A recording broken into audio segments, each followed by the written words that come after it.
Hello and welcome to a new retrospective where today I'm going to be covering the classic platform game CJ's Elephant Antics, which was released by Codemasters back in 1991. So the version I'm going to focus on is the Commodore 64 edition because this is the version that I grew up with in particular, and this was pretty much the first edition of the game that came out as well. The reason why I sort of decided to cover this particular game is because it was the first game that I picked up from a particular second-hand shop, which I kind of wanted to give tribute to, and its owner in particular. And this was a shop called Bits and Pieces that used to be based at this location here.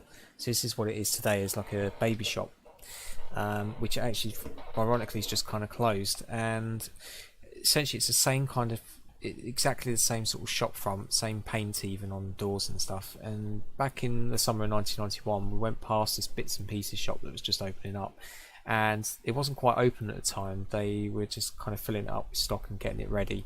I remember seeing these Commodore 64, Spectrum and Atari games in the front window and being very excited about going in. And when I eventually did get to go in there, I discovered CJ's Elephant Antics as a loose tape, and it's quite a surprise really, because the game had only just come out a couple of months before. But it meant I was able to pick up the game for something like £1, and that this would be my first purchase from the shop, along with some cover mount games, I think. But kind of buying that game was the start of a regular thing where I used to go in Bits and Pieces every weekend with my parents, with whatever pocket money I had, and got to know really well the chap who used to run it, called Melvin, who's a really lovely guy. He used to do really good deals on a lot of stuff in the shop. He basically, if he got a load of new games in, I didn't quite have enough money on me, he'd always kind of knock a bit of money off so I could afford to pick it up, or he'd put something by for me. And he used to do a lot of deals for me. He used to look out for VIC-20 games as well and that kind of thing. And got some very fond memories of when he had like a Pac-Man arcade machine on free play that I used to go and play. And then when he had a kid in here sort of trying to sell his C64, he did a demonstration of Midnight Resistance, and seeing that game being demonstrated was the first time I'd seen it, and prompted me to go out and buy a copy of the game down at John Menz's. So, but yeah, every weekend with whatever pocket money I had, I'd spend ages sort of browsing through the trays of games that he used to have at the back, and he never got fed up. Even if I was going for the same trays of games every week, week in, week out, and not buying anything, he was always very patient. And yeah, but sadly, the shop wasn't to last. It kind of eventually disappeared back in around 1994. Melvin didn't really sort of change his stock very well, so he kind of had most of the 8-bit stuff, and the other trinkets that he was selling weren't particularly selling. So eventually, he wasn't able to kind of break even and sort of make enough money to even pay the shop costs, so he had to give it all up. And after that, I used to catch up with Melvin at various boot fairs where he used to kind of carry on picking up stuff and trying to sell it on, and I used to still buy games from him from time to time whenever I saw him. But unfortunately, Melvin suffered from like severe diabetes, and he got very ill sort of in later years. So the last time I ever saw him was back in 2003 at a boot fair, and it's the first time I kind of noticed that he looked unwell, but I didn't really twig how serious things were. And I remember he did this one deal for us where it was like a Master System 2 and a Mega Drive for £10 with a bundle of games, which was a really good price. And he kind of turned to me and said, "I'm going to do you one last really good deal," and then he sold me that bundle for £10. And I guess, you know, in hindsight, he must have known that he wasn't very well, and he maybe didn't have very long left, so that was kind of his way of like saying goodbye in a strange way. I don't know, but that was the last time that I ever saw him. And then when I kind of bumped into one of his friends and I was asking how he was, he said that sadly he passed away. So it was quite a shock really, and this was back in 2003. So yeah, very much missed, and you know, all I have is just fond memories of going in his shop and chatting to him every weekend, and him sort of winding us up for going through the same old games all the time, that kind of thing. And it's a kind of very good sort of fond memory from my childhood. Okay, so you know, this is for Melvin, and thank you for all the games and for all the memories, and I hope you're at peace wherever you are. Okay. Okay, so onto the game itself. So CJ's Elephant Antics was a first release by Genesis Software. So they did the Spike in Transylvania game that I've covered in one of my earlier videos. And they just recently left Choice Software, who used to develop a bunch of games for Ocean. I'll kind of come back to that a little bit later. So if I'm going to jump straight into the game. So I'm going to load it from tape, just to kind of give you a bit of that, how it used to be for me at the time. See if I can get it back.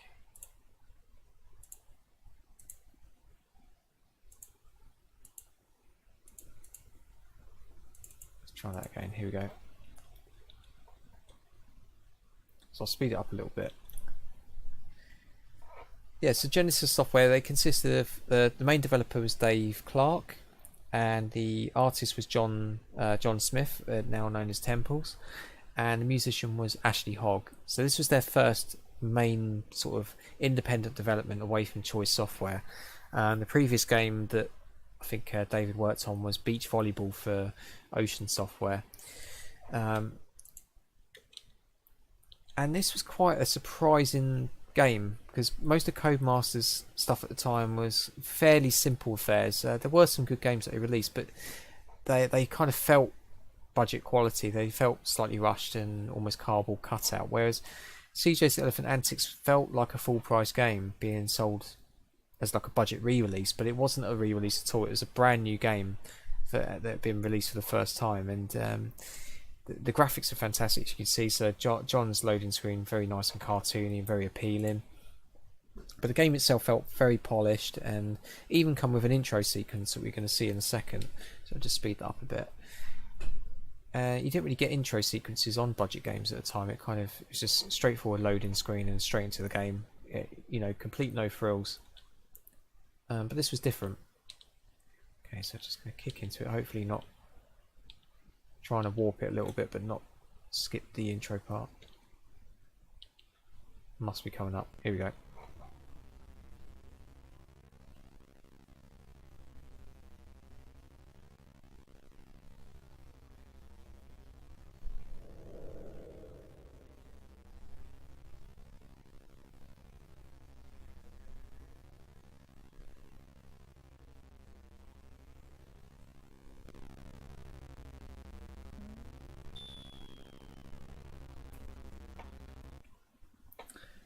Okay, there you go. So yeah, really nice little intro sequence. So basically CJ, as you read there, has been separated from his family, and you have to kind of get him to travel across Europe and get him back home to Africa to be reunited with his friends and family.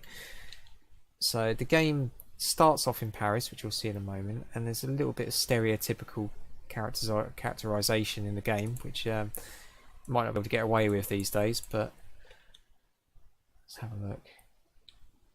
And I think there's about 5 levels in total. I should have maybe checked before I'd done the video, just to clarify. I'll correct myself on the notes if I have got that wrong.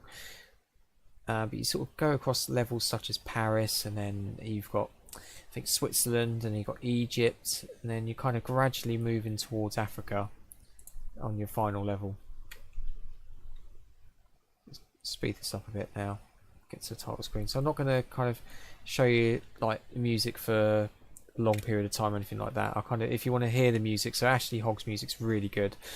If you want to kind of listen to it in full, then check out High Voltage SID Collection, or maybe one of the long play videos that shows the game. This is just to give a flavour, so I'm going to hopefully play most of level 1, maybe a little bit of level 2, and I'm probably going to die at some point on that, just to give you a flavour, and then I'll kind of talk a little bit about its history and where the game originally come from. Okay, let's speed it up now.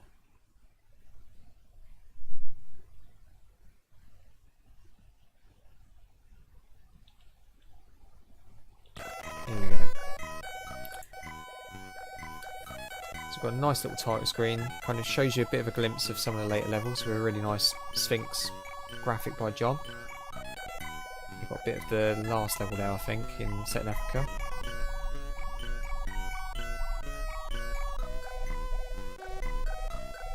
And as I say, Ashley's music's really nice, lovely catchy tune, which you'll get it stuck in your head quite easily. He's sort of singing it, well, not singing, but whistling it whilst you're at work, like I sometimes do. Right. Okay, so let's kick straight in. So, level 1 France. So as you can see, the characters are themed based on the country, which... So we have the frogs there because the French like eating frogs. I'm sure that's what they meant. Nothing too derogatory. And then you've got French poodles there and snails.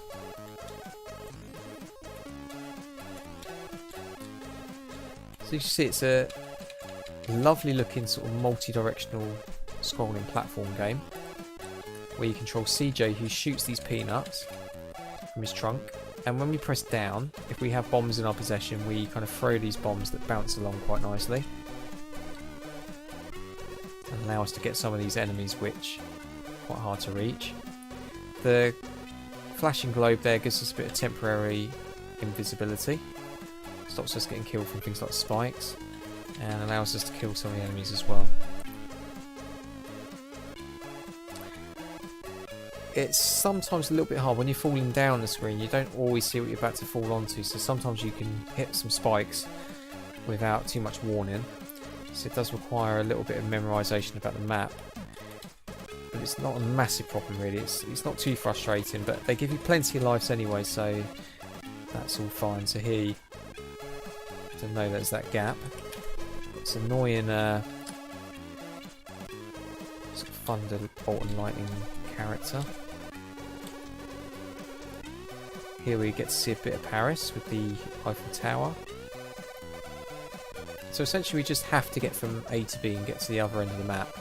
And when we get to the end of the map we have like a guardian that we have to destroy. And it's kind of then rinse and repeat in a different country or city, until we kind of move on and get to the end in Africa. Let's get rid of him. But this is all single load as well, so there's a lot that's been crammed in, which is quite impressive. So you've got these 5 distinctive levels. So you see from the next level, hopefully if I get there,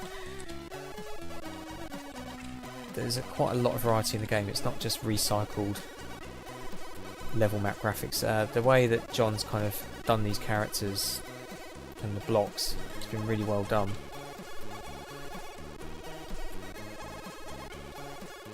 And then of course like David's map compression as well, he's managed to cram in so many levels all into that single load. But the one thing as well is that you'll notice that this game is very similar to a particular arcade game that's released called New Zealand Story that had come out a couple of years before, and there's a very good reason for that, which I'll kind of cover after I've kind of finished showing you this particular game. But it's very much a New Zealand Story style of platformer. And here's the first guardian, and you've got this hunchback who shoots lovely green phlegm at you.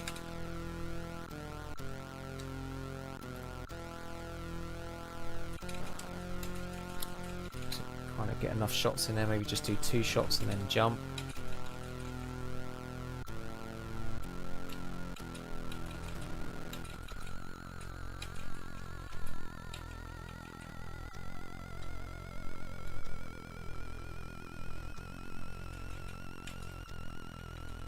Nice to have a bit of change of music as well from Ashley.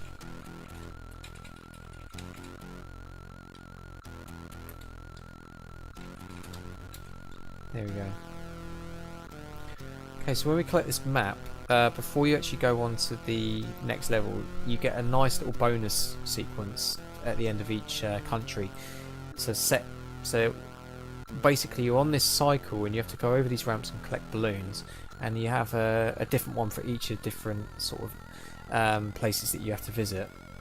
But it's absolutely rock hard and I'm absolutely shit at it, so I'm going to try and show you some of it. I'm probably going to die straight away.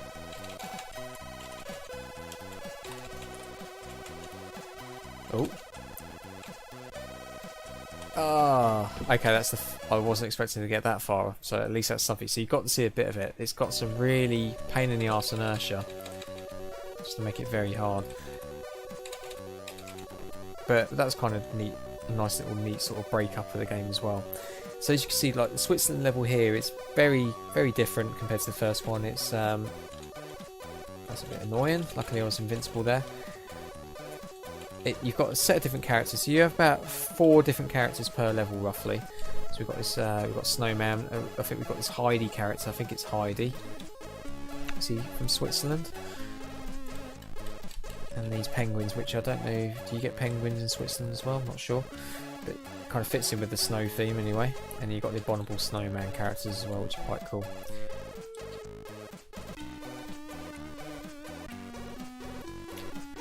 So yeah, for $2.99, which I think it was $2.99 at the time, this was sort of sold for. You've got this essentially a full price quality title game that's never been seen before, and it was an absolute bargain. And I just absolutely fell in love with the game at the time. It was just so much fun, and just everything about it, the music, the graphics, just the general feel of it. Just I was very lucky to have picked it up just for £1. And this kind of gave me a taste of what Genesis Software were capable of, and you know, I would actually try and go out and seek new stuff that the development team did. So when I heard that they did Swiping Transylvania, I was very keen to get it because I knew that it was going to be good based on playing CJ. They did a sequel, CJ in the USA, which unfortunately wasn't quite as good. It's still a fairly decent platformer, but it was to me it was a little bit too samey. It was just the same game with different maps. And I think John mentioned to us some years ago, the artist, that basically Codemasters got them to rush that particular game out quite a bit, so it's not really the game that Genesis Software wanted to produce. But they did it, they rushed the game out, and I don't think they were 100% happy, so but after that they decided to not do any more CJ titles. So the planned CJ in Space, the 3rd title, never got released in the end, and I'm not entirely sure yet if that game got picked up by another developer, because in about 1994, very bizarrely, there was a CJ's 4th game that was developed by I think it was a team that was managed by Duncan Kershaw, and that was like a sideways scrolling platformer. It wasn't multi-directional. It was a very bizarre CJ game, and even stranger is that it was called CJ's 4th when there was no sign of the space game at all. But that maybe suggests that maybe something in the game was started, at least, that Codemasters were aware of. But there's unfortunately nothing that's been forthcoming yet. Okay, I'm probably going to be dead in a second. I'm surprised I've got this far. Ah, here we go. So at the end you have a large abominable snowman that you get to defeat. So yeah, I wasn't expecting to do like a long play, so if you want to kind of see a full playthrough of the game, you should be able to find one online already. Or just grab the game for yourself and have a game, because it's a really fun platforming title, and I think you'll really enjoy it if you've never seen it before. And essentially everything about this game, the music, the feel of the game, just is a very fond memory of my childhood. You know, this takes me back to my most favourite days of the C64 when I was able to get games in the shops. Okay, so let's quit this off for a minute. So one of the things I mentioned was about New Zealand Story. So this is New Zealand Story on the C64. I'll just show you that now.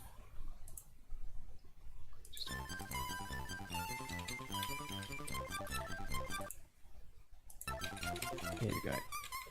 It's a good start. Right, now on the keys. So yeah, as you can see, CJ's Elephant Antics is a very similar sort of platforming game, and was heavily based on New Zealand Story.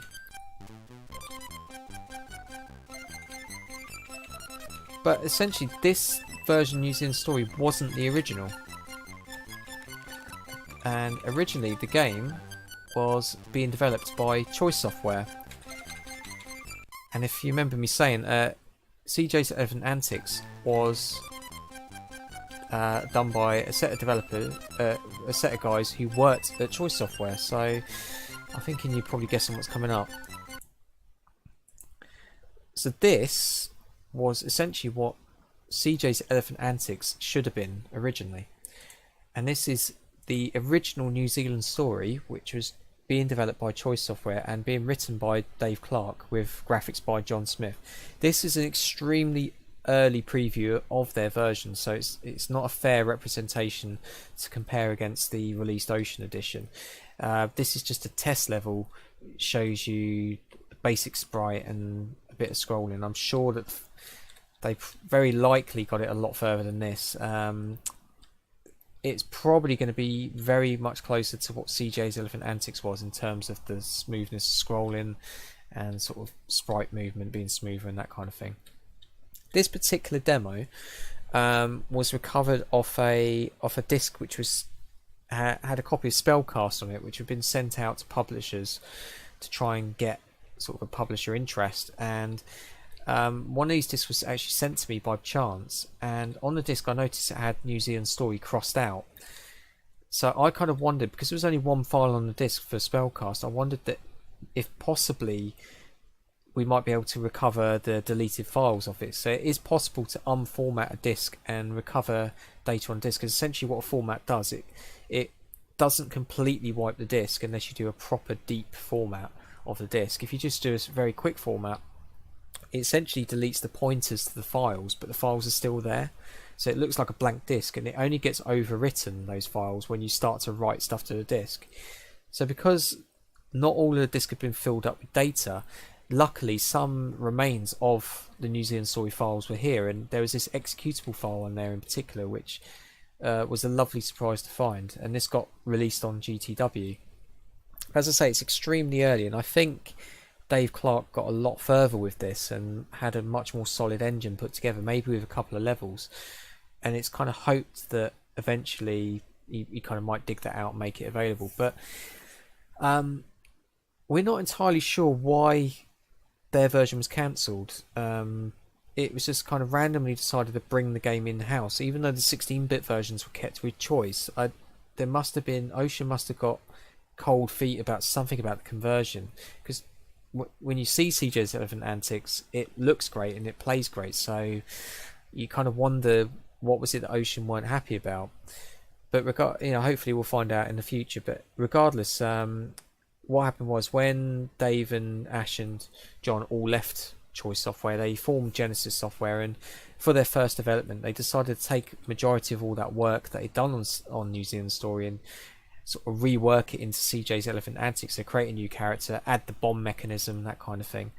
And so yeah, I think the bombs that you see bouncing, that's probably taken from the bomb weapon that you see in New Zealand story, or based on it in some way. But it was great that they did it in the end. I mean, Codemaster's got a fantastic new character, which they kind of introduced in a number of different games over time. It got released on the NES, for instance, and had a cameo in one of the Dizzy games, that kind of thing. So it was nice that the engine got reused, but it would be lovely to see the original incarnation before it became CJ.